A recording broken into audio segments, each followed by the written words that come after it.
Hello, my name is Norah, and I'm going to read you The Little Indian That Could by Watty Piper.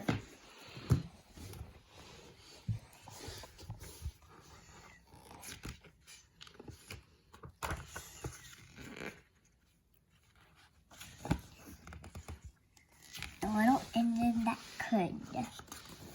Chug, chug, chug, puff, puff, puff. Ding dong, the little train rumbled over the tracks. She was a happy little train, for she had such a jolly load to carry. Her cars were full of good things for boys and girls. There were toy animals, giraffes with long necks, teddy bears with almost no necks at all, and even a baby elephant. Then there were dolls with blue eyes and yellow curls, dolls with brown eyes and brown bobbed heads, and the funniest little toy clown you ever saw. And there were cars full of toy engines, airplanes, tops, jackknives, picture puzzles, books, and every kind of thing boys or girls could want. But that was not all. Some of the cars were filled with all sorts of good things for boys and girls to eat. Big gold oranges, red-cheeked apples, bottles of creamy milk for their breakfast, fresh spinach for their dinners, peppermint drops, and lollipops for after-meal treats. The little train was carrying all those wonderful things to the good little boys and girls on the other side of the mountain. She puffed along merrily. Then all of a sudden, she stopped with a jerk. She simply could not go another inch. She tried and she tried, but her wheels would not turn. What were all those good little boys and girls on the other side of the mountain going to do without the wonderful toys to play with and the good food to eat? Here comes a shiny new engine, said the funny little clown who jumped out of the train. Let's ask him to help us. So all the dolls and toys cried out together. Please, shiny new engine, won't you please pull our train over the mountain? Our engine has broken down, and the boys and girls on the other side won't have any toys to play with or good food to eat unless you help us. But the shiny new engine snorted. I pull you. I am a passenger engine. I am just carrying a fine big train over the mountain with more cars than you ever dreamed of. My train had sleeping cars with comfortable berths, and dining car where waiters bring whatever hungry people want to eat, and parlor cars which people sit in soft armchairs and look out of big plate glass windows. I pull the likes of you, indeed not. And off he steamed to the roundhouse where engines live when they are not busy. How sad the little train and all the dolls and toys felt. Then the little clown called out, the passenger engine is not the only one in the world. Here is another engine coming, a great big strong one. Let us ask him to help us. The little toy clown waved his flag, and the big strong engine came to a stop. Please, oh please, big engine, cried all the dolls and toys together. Won't you please pull our train over the mountain? Our engine has broken down, and the good little boys and girls on the other side won't have any toys to play or good food to eat unless you help us. But the big strong engine bellowed.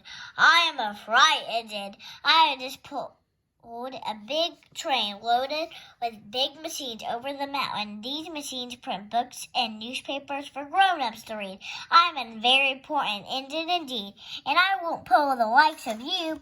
And the fright engine puffed off only to the roundhouse.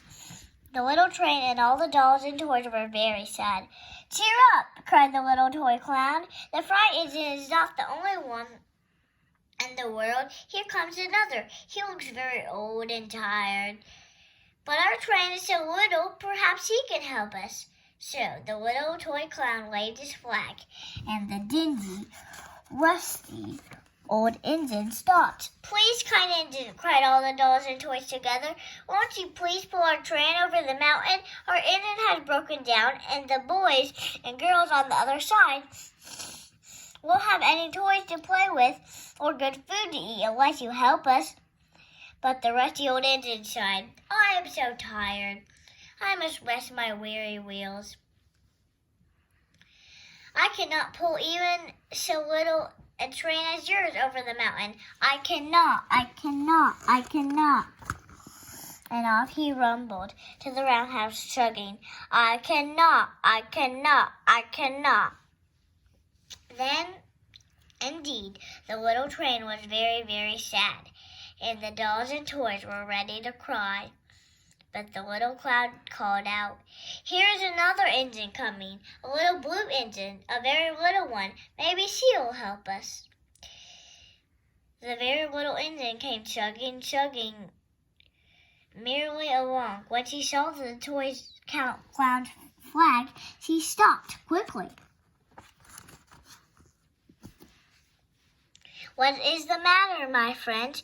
she asked kindly. "Oh, little blue engine," cried the dolls and toys, "will you pull us over the mountain? Our engine has broken down, and the good boys and girls on the other side won't have any toys to play with or good food to eat unless you help us. Please, help us, little blue engine." "I am not very big," said the little blue engine. "They use me only for switching trains in the yard. I have never been over the mountain. But we must get over the mountain before the children awake," said all the dolls and toys. The very little engine looked up and saw the tears in the doll's eyes, and she thought of the good little boys and girls on the other side of the mountain who would not have any toys or good food unless she helped. Then she said, I think I can. And she hitched herself to the little train. She tugged and pulled and tugged, and slowly, they started off. The toy cloud jumped aboard, and all the dolls and the toy animals began to smile and cheer. Puff, puff, chug, chug, went the little blue engine. I think I can.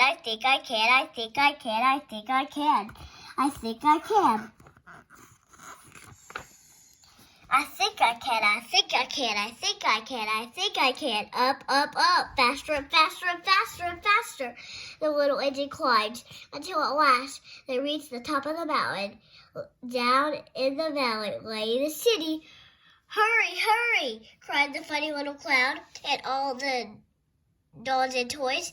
The good little boys and girls in the city will be happy because you helped us, cried a little blue engine.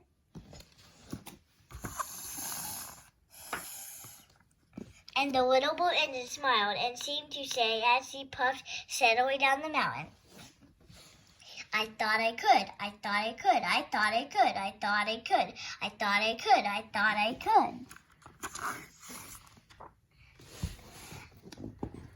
I hope you enjoyed the book, The Little Engine That Could, by Watty Piper.